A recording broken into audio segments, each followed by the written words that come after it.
La proclamación de la palabra, y vamos a introducirlo con el texto de la Lectio Divina en 1 Corintios 3, todo el capítulo de 1 Corintios 3, y vamos a hacer la lectura de manera alternada.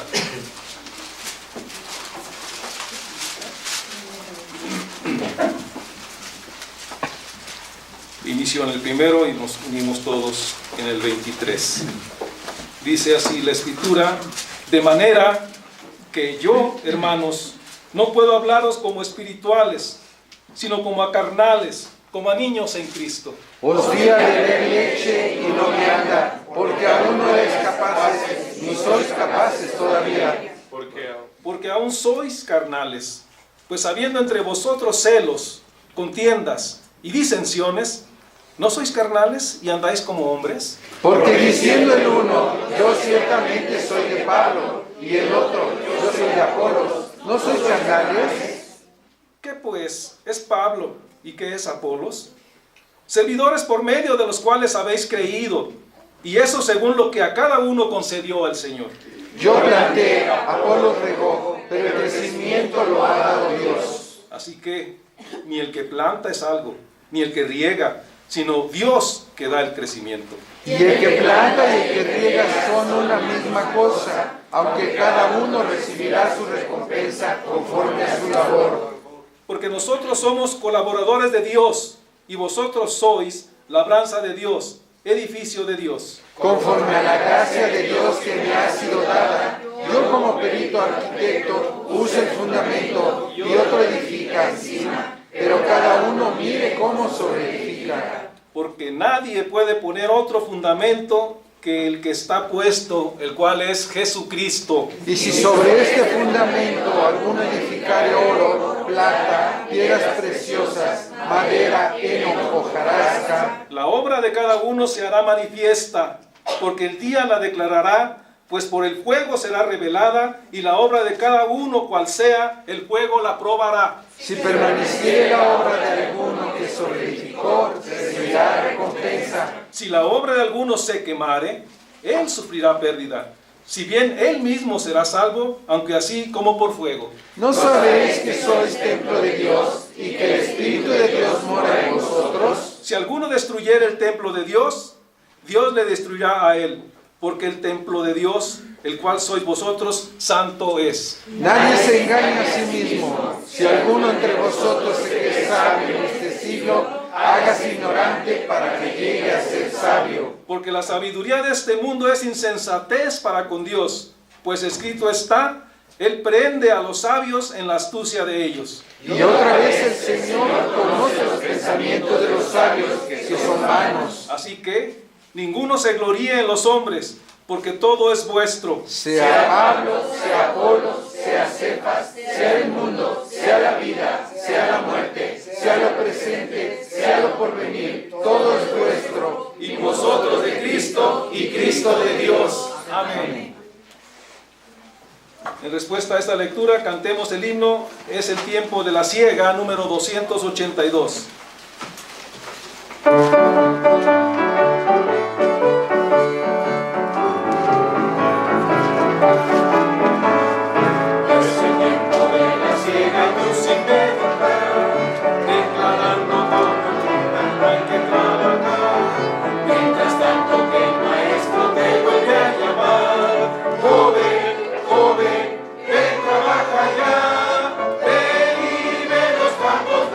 Como está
pasaje es el pueblo de Dios como un fermento de progresión, dando continuidad a dos partes anteriores, el fermento como poder interno y el fermento como poder silencioso.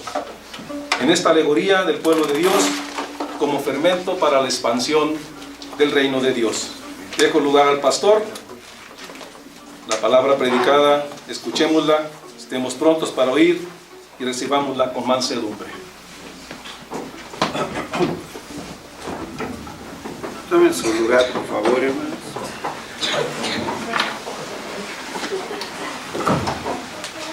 Y ahora con la invitación para que en la primera epístola del apóstol San Pablo a los Corintios, en el capítulo 3, fijemos nuestra atención en los versículos del 6 al 11.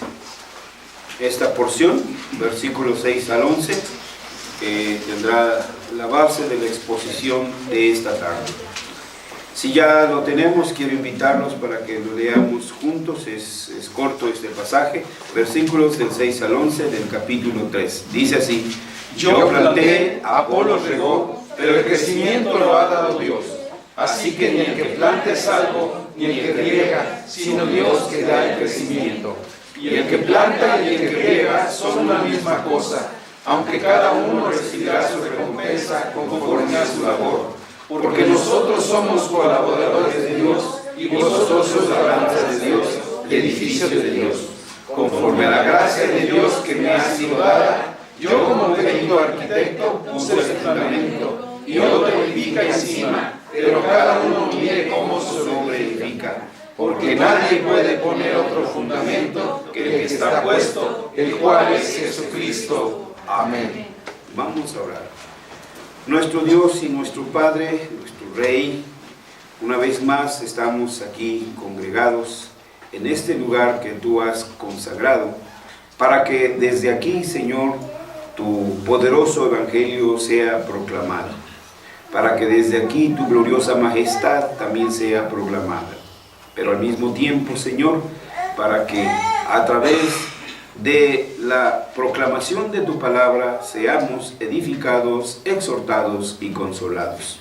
Por eso buscamos la presencia y la dirección de tu Espíritu Santo, para que nuestros corazones sean conducidos a tu verdad, para que nuestros corazones sean conducidos a un verdadero entendimiento de tu voluntad, para que nuestros corazones sean movidos aún de el hacer tu voluntad.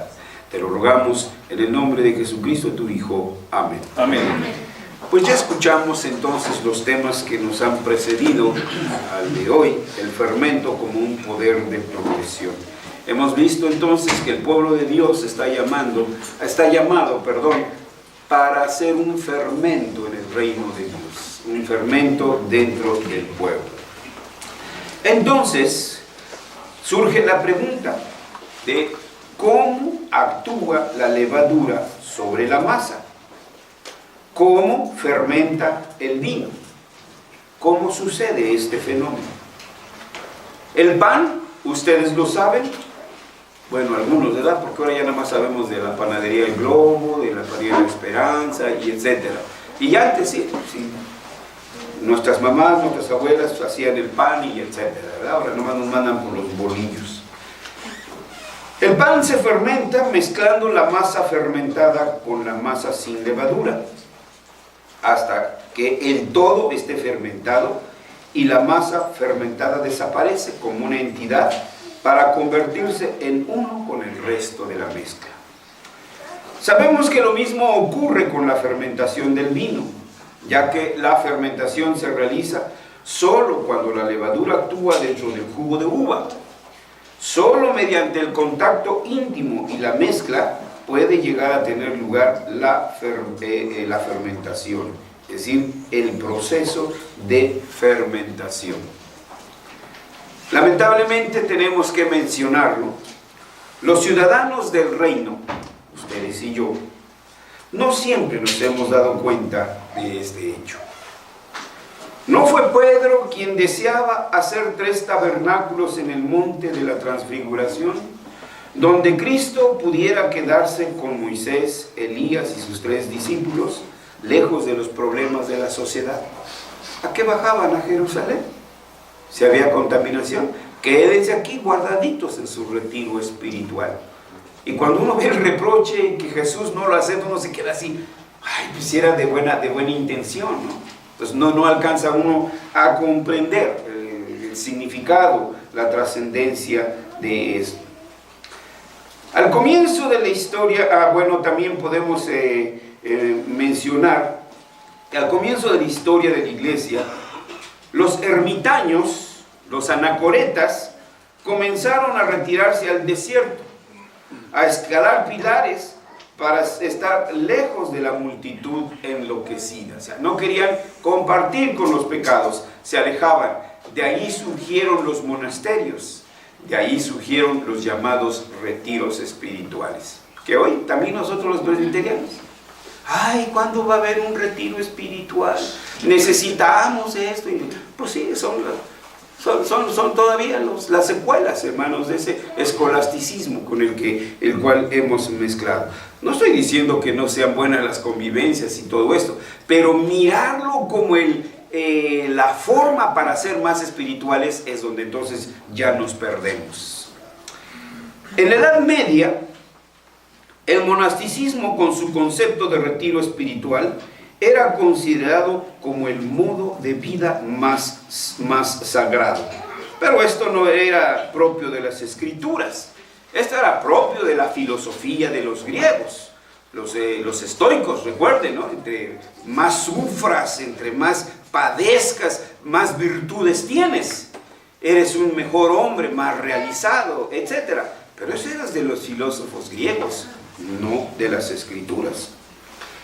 Y desde la Reforma hemos visto a los anabaptistas siguiendo el mismo patrón de pensamiento que ha sido retomado por otros que han hablado en términos de la vida separada. Por ejemplo, hoy en día los menonitas hasta son admirados, ¿sí?, por su pantalón, por su overol que traen, y sus carretas, y las damas con su falda hasta allá. Entonces creen que eso los va a hacer más, santos.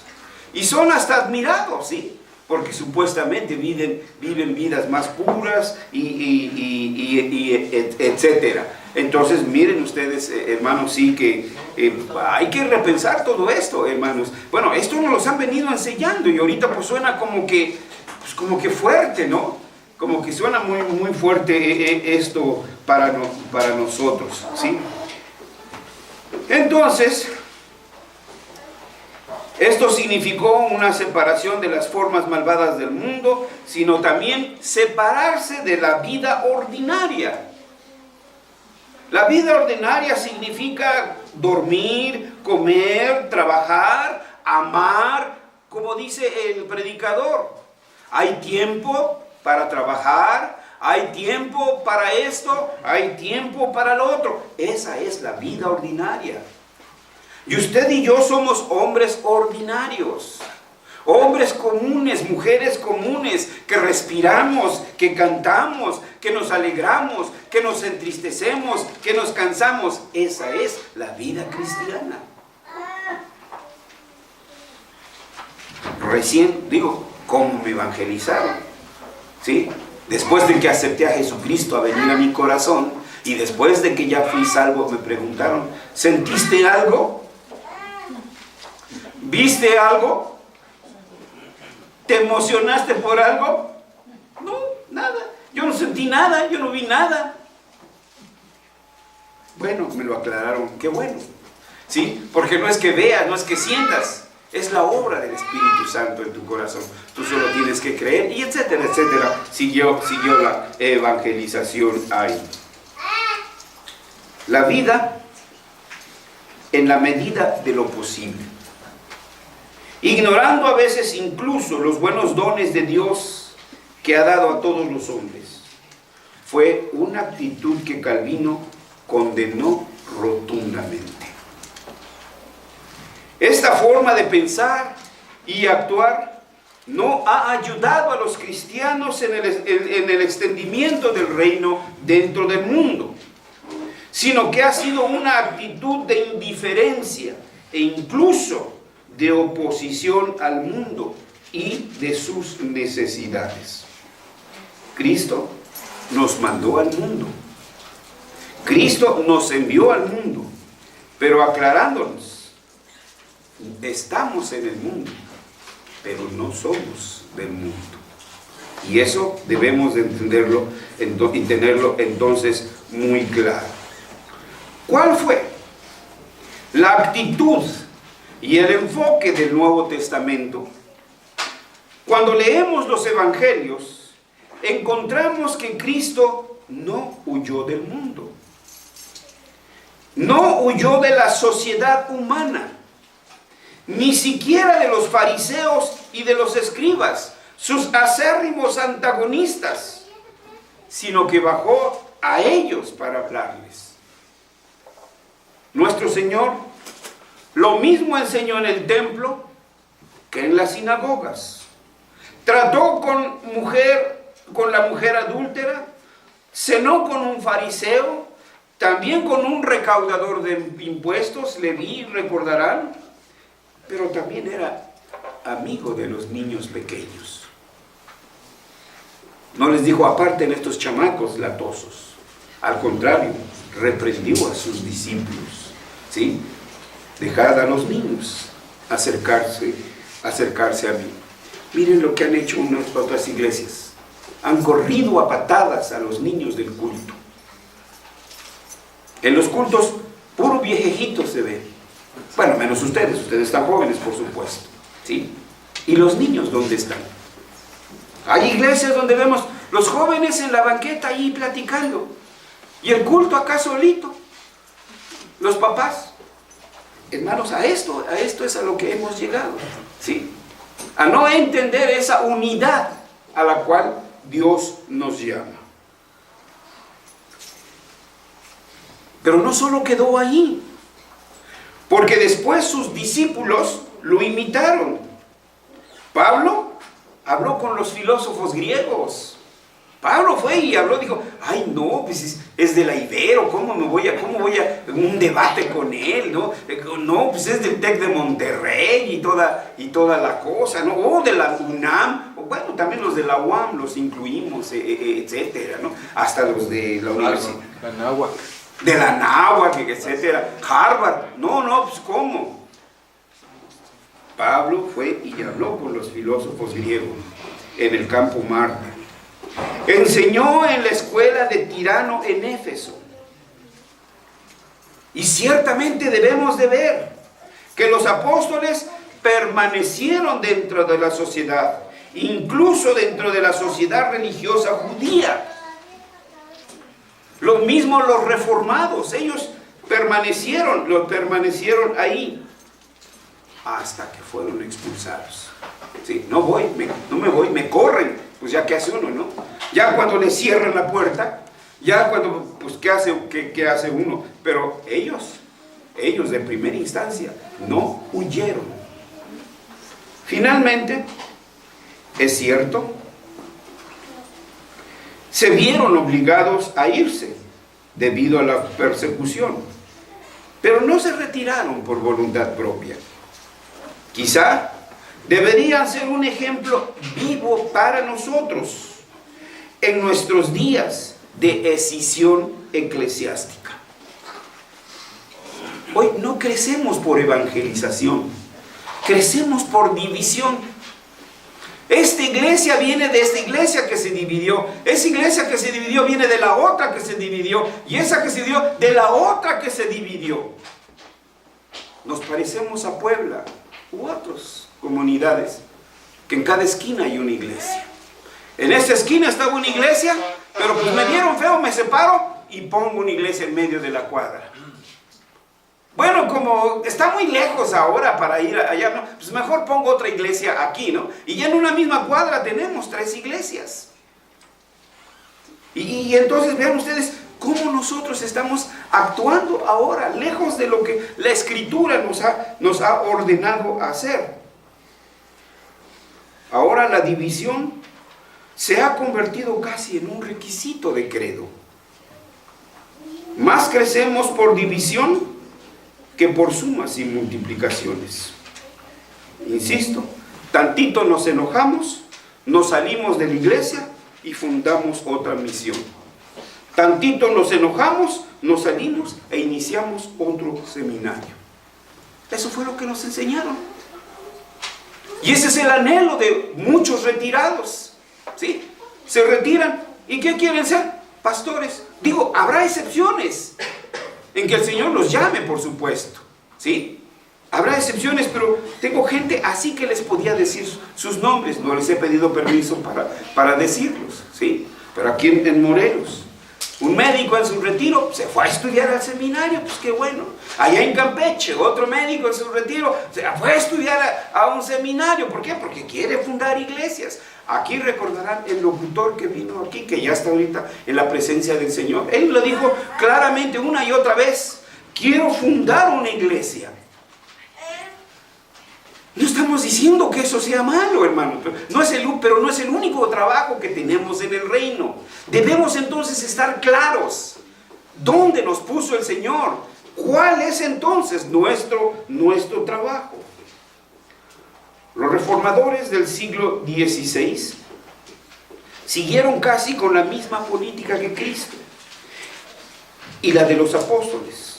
Ni Lutero, ni Zwinglio, ni Calvino intentaron abandonar la iglesia papista romanista, sino que fueron expulsados casi literalmente por su posición reformadora de la iglesia. Pero además, nótese de estos reformadores, no abandonaron la sociedad, sino que trabajaron dentro de ella. Los monasterios las puertas fueron abiertas. Las monjas salieron, ¿sí? Había monjas que veían un gato y que creían que era un leopardo, ¿sí? Porque desde niñas las habían llevado ahí, no conocían el mundo exterior. Por supuesto, aquellos hombres y mujeres que desearon servir en ese rubro, en ese renglón, lo hicieron, pero no fue el grueso, no fueron todos.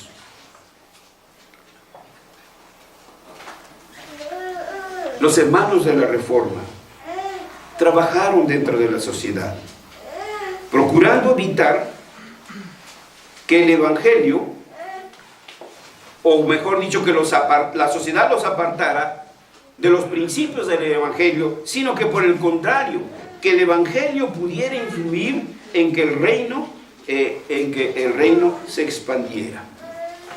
De hecho, debemos admitir que a veces nos parecieron ir demasiado lejos con esto, como Calvino parece haberse dado cuenta después de su exilio en Estrasburgo durante 3 años. ¿Qué fue lo que pasó? Bueno, ese tiempo que él pasó allá en Estrasburgo en el exilio, le dio para reflexionar que era demasiado duro en sus determinaciones. Es así o así y punto, no hay vuelta. Cuando regresó, fue otra su visión, pero de todas maneras siguió trabajando sobre el mismo de hecho.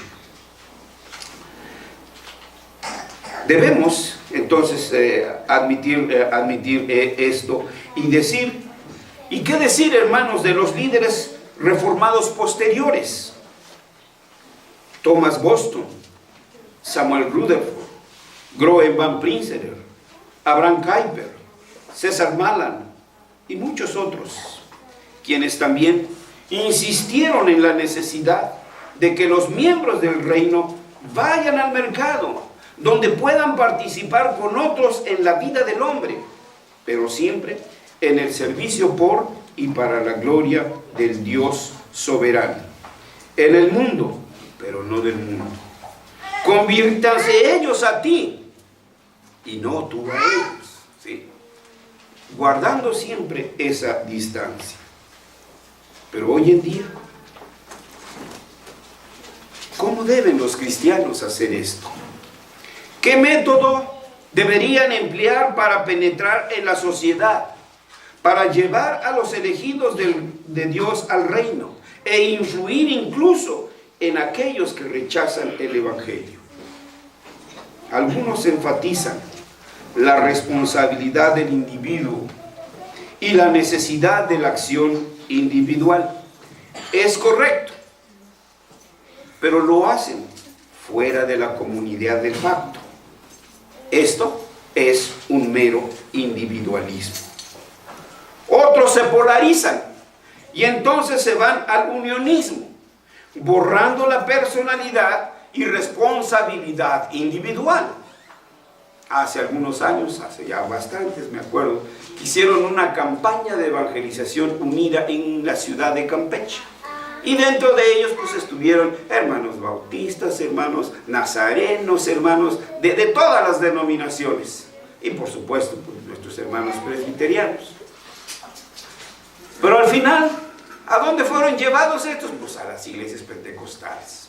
Allá fueron a parar. Entonces, pues ven estas polarizaciones. Cuando nosotros vemos aquí, en estos pasajes que hemos leído, dice, el versículo 6, yo planté, Apolos regó, pero el crecimiento lo ha dado Dios. Aquí vemos unidad, armonía y distinción de trabajo, distinción de oficio. Ninguno pensó que era más. Apolos no pensó que era más que Pablo, ni Pablo. No entraron en una rivalidad, no entraron en una competencia. Dice Pablo más adelante, somos colaboradores, coworkers, co-trabajadores del reino. Pero ahora parece una competencia. Estamos compitiendo por ver quién parece más espiritual. Estamos compitiendo por ver quién levantó más obras. Es una competencia tremenda, hermanos. En lugar de ver esa unidad armoniosa que debe de haber para que influyamos entonces en la expansión del reino.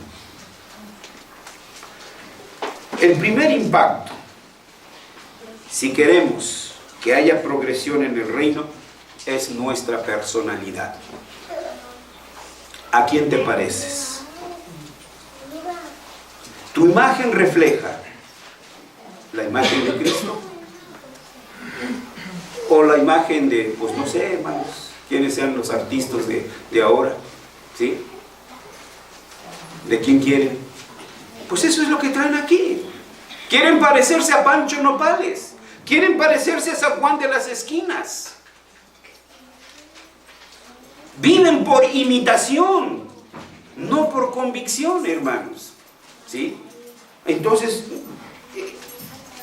lo primero que proyectamos es lo que somos, tal como usted está. Su rostro irradia seguridad. Su personalidad irradia convicción. Nadie necesita saber que ustedes firmen sus convicciones. Tan solo con verlo, tan solo con hablar con usted, de inmediato se dan cuenta, no le podemos lavar el coco. Sí lo es, hermano. Pero cuando a todos le damos el avión, no, pues sí, fíjate, no, pues acá, porque no queremos confrontaciones. Claro, no las estamos buscando. No vamos tras de ellas. Pero cuando sea necesario defenderlas, habrá que defenderlas. El segundo impacto es nuestra acción social. Pero, ¿qué entendemos por acción social? Este será otro tema que vamos a tomar más adelante. Bueno, entendemos acción social, pues que le regale una camisita raída, vieja, de cuello ya todo luido, que le regale al niñito de aquí. Eso entendemos por acción social. Que le regale un tamal y una Coca-Cola a un indigente, eso entendemos por acción social. No, acción social es su trabajo hecho con excelencia para la gloria de Dios y el servicio de su prójimo. Yo me quedé sorprendidísimo, se los he contado 1 y 1000 veces, cuando que nos dijeron que si íbamos a la Merced las cosas eran más baratas.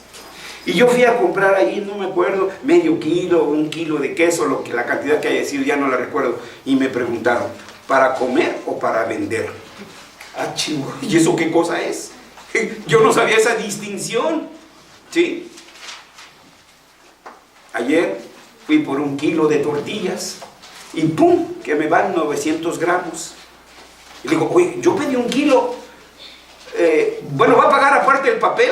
No, pues yo no sé, yo pedí 1 kilo y si hay que pagar aparte el papel. No, pero ya me estaban dando 900 gramos. Esa es acción social, cuando es usted honesto en su trabajo.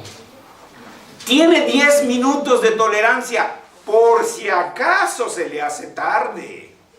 No para que usted siempre llegue esos 10 minutos de tolerancia. O le eche un teléfono. Ay, manita, por favor, bueno, no sé si todavía se pueda, ¿no? Checa mi tarjeta, ¿no? Hoy por ti, mañana por mí. Hermanos, esa es acción social. El trabajo honesto para el servicio de Dios y de mi prójimo. Que mi trabajo sirva para alguien. Eso siempre lo debo de tener presente. Cuando yo vea mi trabajo en favor de mi prójimo y no solamente como un modus vivendi, que es lo que nos enseñan ahora. Ser hombres de éxito, ser mujeres de éxito, que no se te escapa ninguna venta, ¿no? Donde pone el ojo, pone la venta. Iba a decir la bala, pero no es así, ¿verdad? ¿Ya? Hay hasta títulos de libros que dicen vendedores perros, ¿sí? Que llega con usted y no lo suelta hasta que firma el contrato. ¡Qué visión tan distorsionada, hermanos! Esa es nuestra tarea, hermanos. Enseñarle al mundo cómo vivir la vida, y en nosotros cristiana. Pero al contrario, nos unimos. El que no tranza no avanza. Y ahí están también los cristianos transando para avanzar. Y el tercer impacto, hermanos, es nuestra confesión de fe. Lo he dicho igual hasta el cansancio. Cristo no traía aquí una pulsera o un tatuaje, ¿no? ¿Sí? Él trabajaba con sus manos, Él actuaba, y después le preguntaban, dinos, ¿por qué haces esto? Entonces nuestra vida es una permanente confesión de fe, con lo que hablamos, con lo que hacemos, cómo vestimos, cómo actuamos. Todo eso revela en qué creemos. Si usted, cristiano, el 31 de octubre se viste de bruja, pues está confesando que cree en el Halloween. O si les pone ahí dulcecitos a los niños y trique-traques, o no sé cómo le dicen, ¿sí? Pues vean ustedes, hermanos, con qué facilidad somos seducidos. Ahí es donde se ve nuestra convicción. Ahí es donde se ve nuestra confesión de fe, hermanos. A veces, por supuesto, hermanos, puede ser el testimonio y el trabajo individual, mientras que en otros, la formación de una organización que pueda satisfacer las necesidades de un grupo social en específico de una manera satisfactoria. Les cito algunos ejemplos, solo son algunos, pero no son los únicos, son muchos los que he encontrado. La Liga Cristiana de Fútbol en Italia, se los he comentado. No tiene necesidad de pelearse por el América. Ah, no, que es el de los pollitos, ¿verdad? El equipo de los pollitos. Ustedes saben, creo que hace 1 o 2 años, no sé, golpearon y creo que llegaron hasta la muerte, creo que fue en Monterrey, no sé, por allá. Esos fanáticos, no sé, etcétera, hermanos. De aquí supimos un día que uno de los estudiantes, ya no es estudiante, hermano, enseñó el cobre desde luego, y que estaba asignado para trabajar con nosotros, un domingo se fue al estadio, aquí el Olímpico, porque ese día jugaba su equipo, Pumas contra quién sabe quién. Perdón, los Gatitos contra quién sabe quién. Me pareció ver un lindo gatito. ¿Perdón? Me pareció ver un lindo gatito. Me pareció ver un lindo gatito. Entonces, ven, hermanos, ¿qué impacto vamos a tener? ¿No? Entonces, ¿qué hicieron estos hermanos? Las iglesias evangélicas de Italia. Allí no hay iglesias reformadas, hay muy poquitas. 2 o 3 presbiterianas, una que otra reformada, hermanos, ahí prevalece el papismo, prevalecen las iglesias evangelicalistas. Pues todas estas iglesias se reunieron para formar una liga de fútbol cristiano.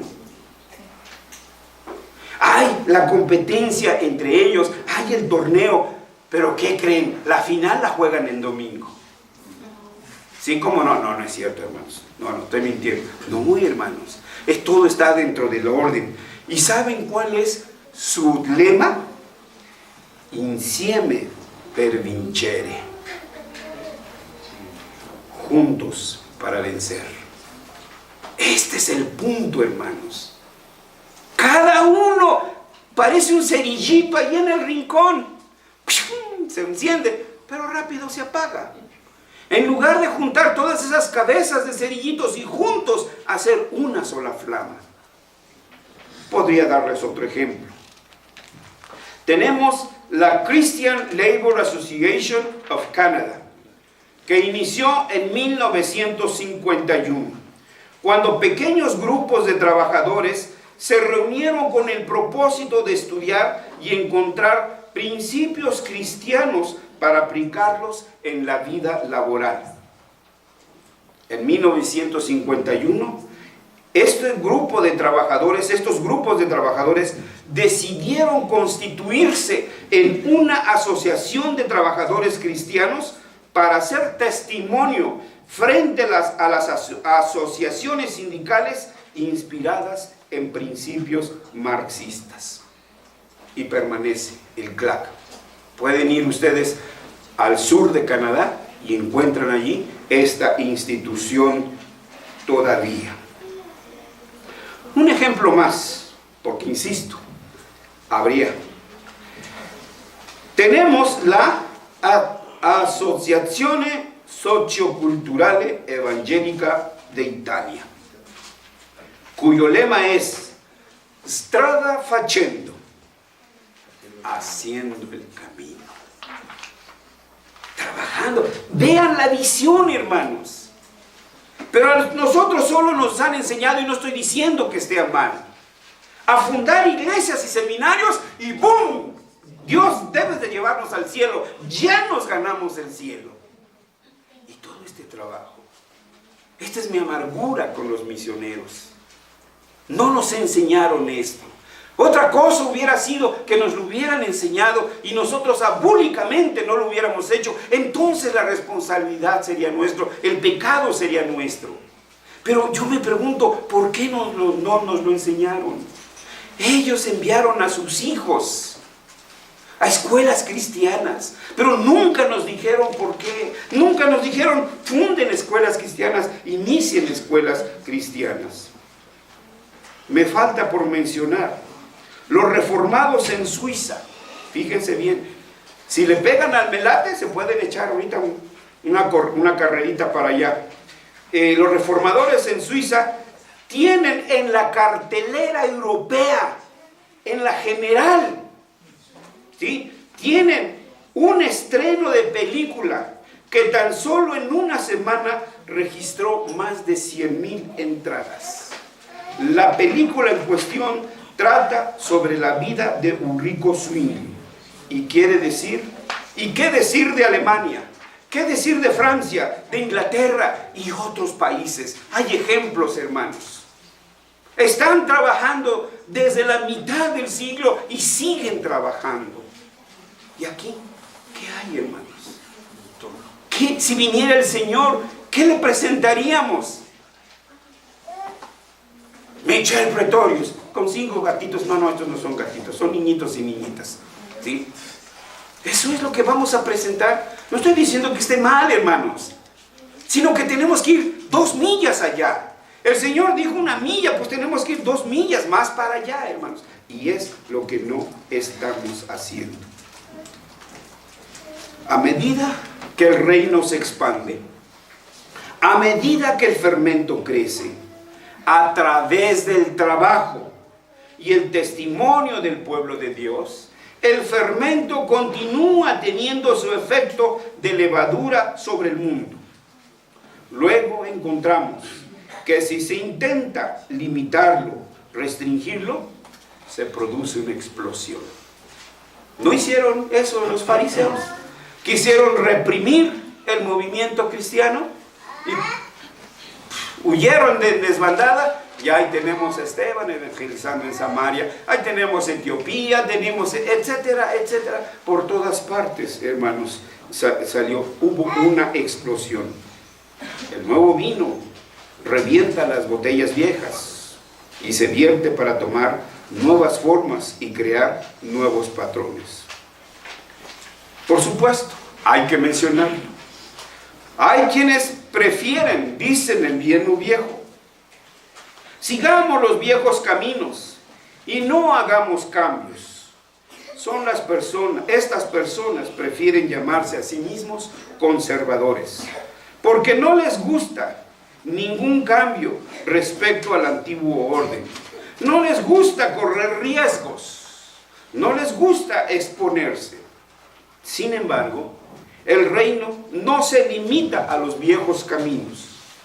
Tenemos que aprender de ellos. Tenemos que apoyarnos en ellos, pero no podemos quedarnos allí. Tenemos que avanzar.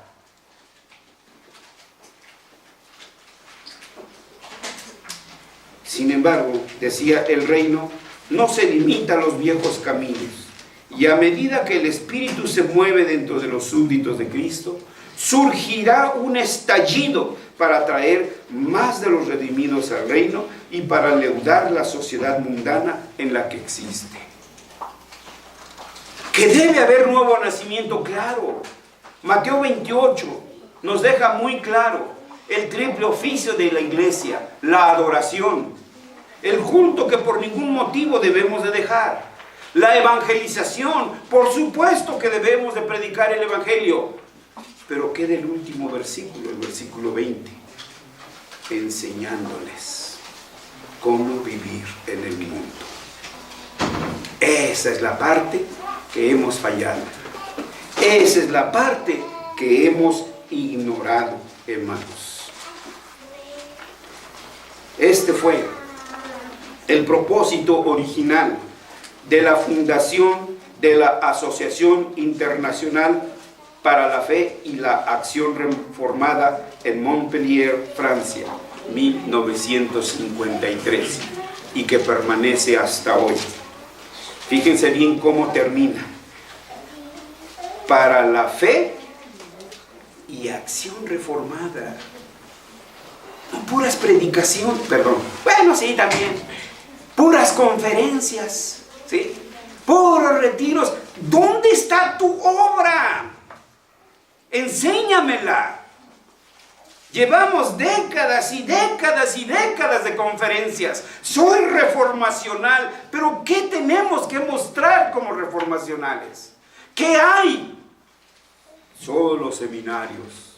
Pues me van a oír y me van a ver. Edinburgh, Calvino, etc. No estoy diciendo que deban desaparecer. Están haciendo su trabajo. Pero ese es un trabajo. ¿Y el demás? ¿Qué hay? ¿Dónde está?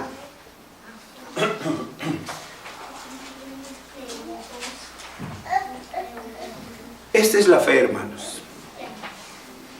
Esta es la esperanza. Y estos son los esfuerzos de FIDEC. Y aprovecho para pedirles a quienes ahora integran esta fundación: hermanos, no desmayen. Hermanos, no flaqueen. Hermanos, no se desanimen. Porque a veces parece que estuviéramos solos. No, hermanos, no nos sintamos Elías. No estamos solos. Estamos cumpliendo con una tarea que se nos ha encomendado: el mandato cultural. Michel Pretorius, no se rinda. Pues vamos a cerrar porque no hay. No, ¿cómo que no hay? Donde están 2 o 3 congregados en su nombre, ahí estoy yo en medio de ellos. Maestros, enséñense entre ustedes. para que cuando el Señor les mande estén más preparados todavía. Pero cerrar una escuela porque no hay, hermanos, es un pecado que tenemos que pedirle perdón al Señor. Harvester School, levántense de las cenizas. Aprendamos de nuestros errores pasados. Aprendamos de esos fracasos. Fueron lecciones muy duras que nos llevaron a las lágrimas, hermanos. Pero tenemos que levantar esa obra. Y ay de nosotros si no lo hacemos. Que Dios le conceda a nuestro pueblo cristiano que en el futuro continúe actuando como levadura en expansión para influir no solo en la iglesia, sino en la sociedad en general, por Cristo, por su iglesia, por su reino. Amén. Oremos.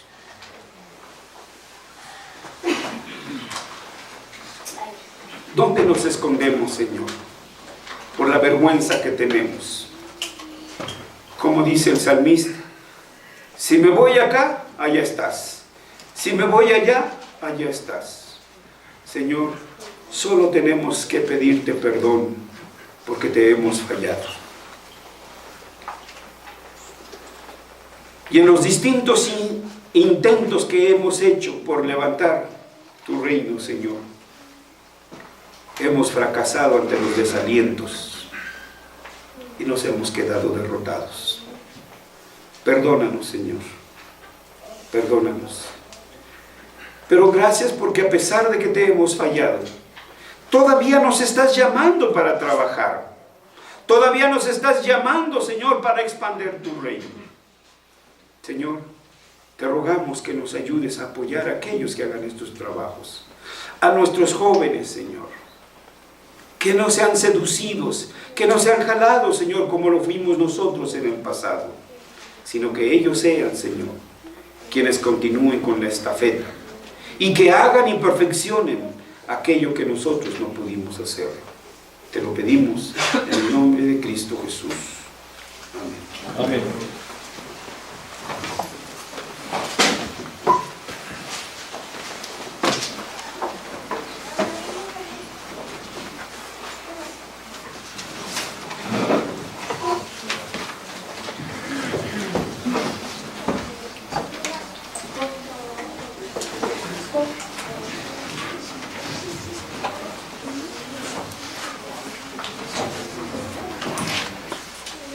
En pie, hermanos, en respuesta a la palabra predicada, cantemos el himno Somos aliados de las huestes, el número 356.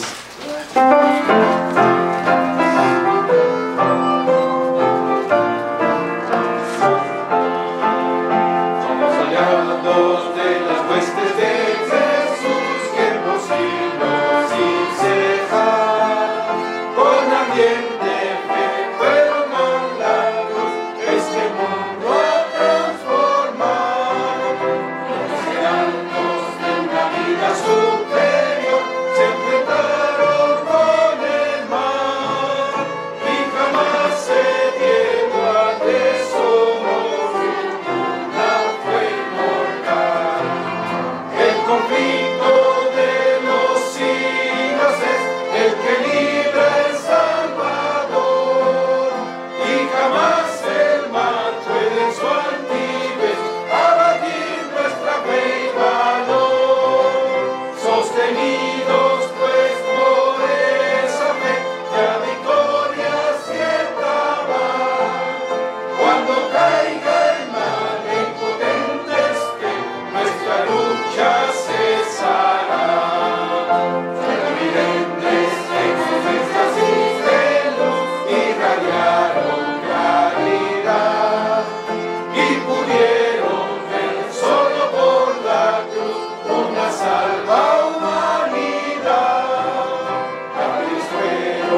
mundo